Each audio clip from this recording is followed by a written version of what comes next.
Now, as promised, this video is going to be about what is the meaning behind the word soul and spirit. What is your soul and what does it mean to you? And kind of see that, we have a few words that are in our experiences that might give some little hints. Don't we say what's our sole purpose? What's our sole purpose in life? So, in that word, in that sentence, soul means you. Who are you? What is your full potential? What is the meaning of you? So, your soul, is something that is inside you, something that can't be killed. It's who you are. It's the reason why you're here. That can never be killed. And if you die, the spirit of you, like when you die, there's a spirit, there's different spirits out there.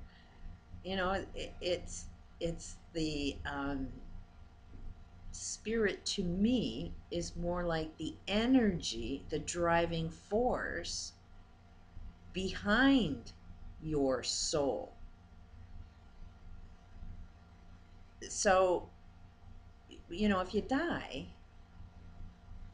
your soul can never be killed. The purpose, the meaning,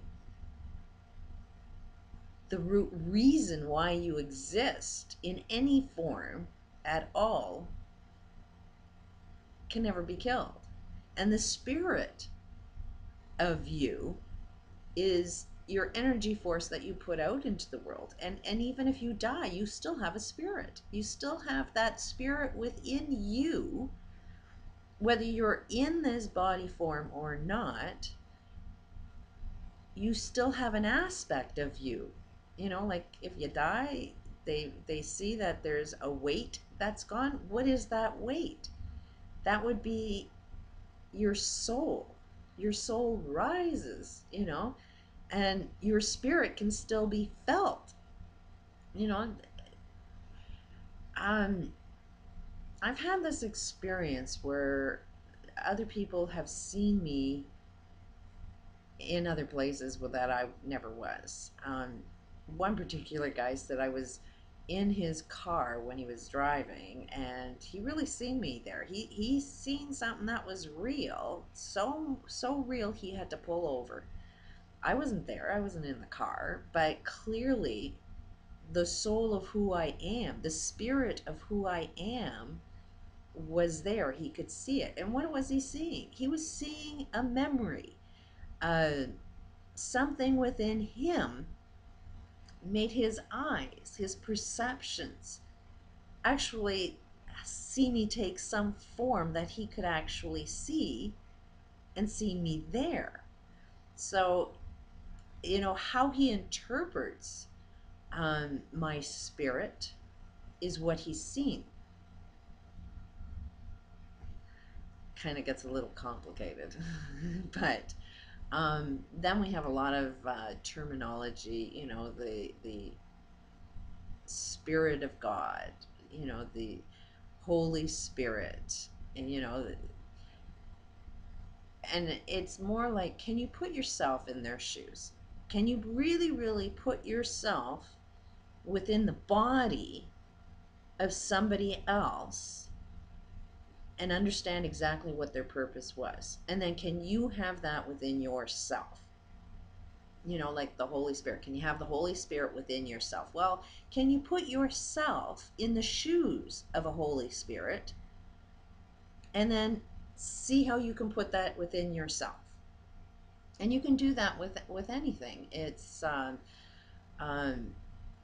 if you want a driving force, if you want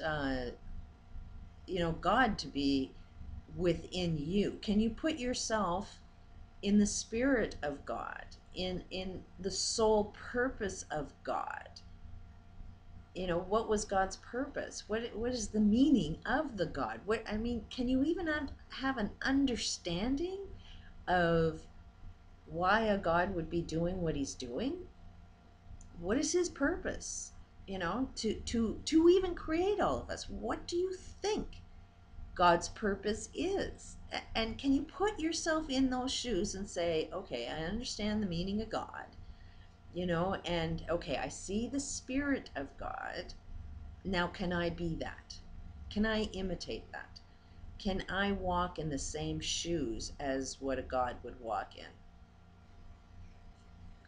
Um, and I think that if we are successful at that, kind of look at, okay, if we comprehend there is a God, or there is this bigger thing that created all of us, and these Bibles say that we're in his image, we are his children. When I give birth to a child, I am a creator. I created life. Like, so wouldn't a God create a life that is the same as him, has the same potential? If you live in the same purpose and you live in the same spirit and you get really connected and at one with whatever created you, then wouldn't you be more the same? Just a thought. But you know we have these things that are called miracles, and we think only God can make a miracle. But we as creators, and if we are perfectly in alignment with God, then can't we create miracles too? I've seen them. I've seen miracle. I've seen the impossible happen. I've seen spontaneous healing. What caused that? It's a miracle. If you see somebody that's completely crippled and they get up and walk, what created that? Isn't that be somewhat of a miracle?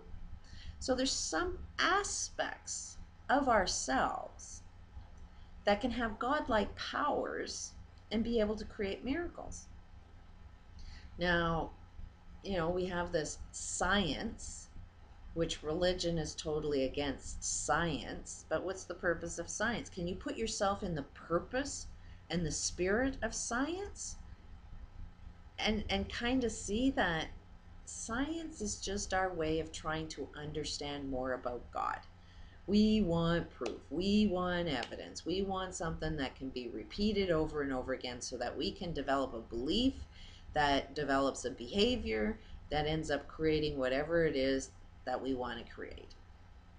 Now, just with religion, people are misinterpreting, and the path of religion, and we've created this God that's created a purpose and a belief that, okay, the world's kind of screwed up. Some of us aren't following our religions all that well. You gotta admit that.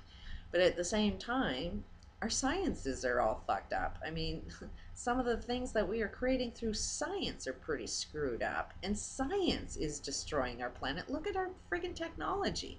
Anything that's good for our planet, we tend to, use it for war purposes. We create most of the greatness of everything that we create in order to destroy us.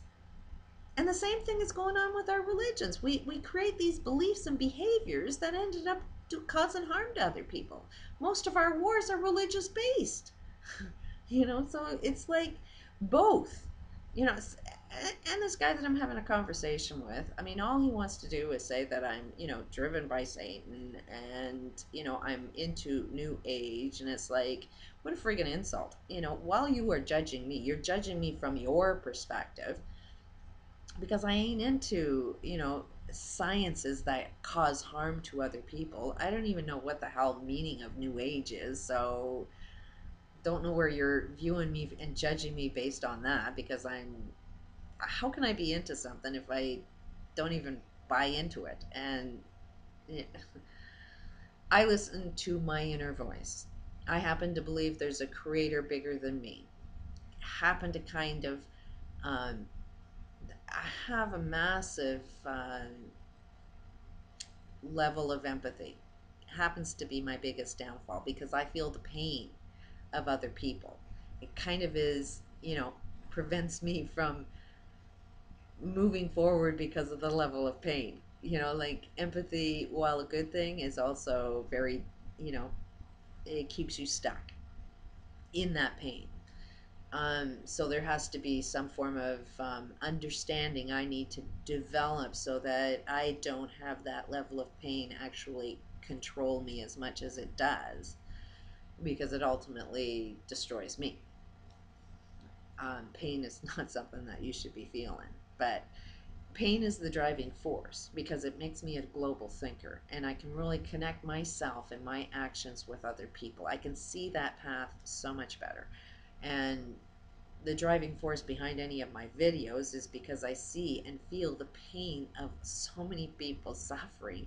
And most of these people that are suffering are kind of angry, kind of have a little anger management, kind of missing a little bit of information, kind of have a lack of ability to communicate, hey, help me, and actually have this scream for help to be actually heard. Been there, done that, tried to calm down enough, tried to improve my communication skills so I can kind of speak for all of us that are in a lot of pain, that are saying, hey, let's make some changes here so nobody's in this pain. And then maybe my pain will go away if I'm a little bit effective by that. Peace out.